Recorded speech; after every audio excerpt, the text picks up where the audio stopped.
Welcome to the Tech Egg. Don't get scrambled. Enjoy the video. You begin by opening the camera app and choosing photo mode. That's the fastest path to night mode. Make sure your subject is low light. Once you see the moon-shaped night mode icon, you're ready. Hold the iPhone steady or mount it. Shaky hands extend exposure time and blur images. If the icon shows a number, that's seconds of exposure. Tap it to adjust between auto and a longer manual time. This first step gets you clean raw data for the rest of the process. Now you control exposure and composition. Tap the night mode icon to pick auto or drag the slider to set custom seconds. Longer times capture more detail but need steadiness. Press and hold the focus area to activate AE/AF lock so focus and exposure don't shift mid-shot. Once locked, reframe if needed, move slowly, because the camera previews a longer exposure.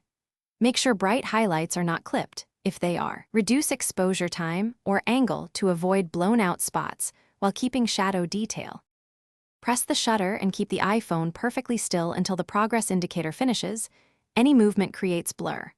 Once captured, review the image and use edit to fine-tune exposure, reduce noise, or crop.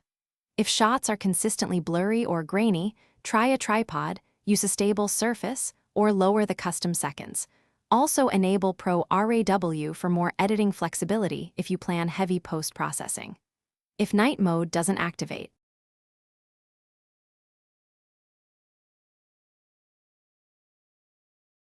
Thanks for watching. Consider subscribing if I helped unscramble your problems.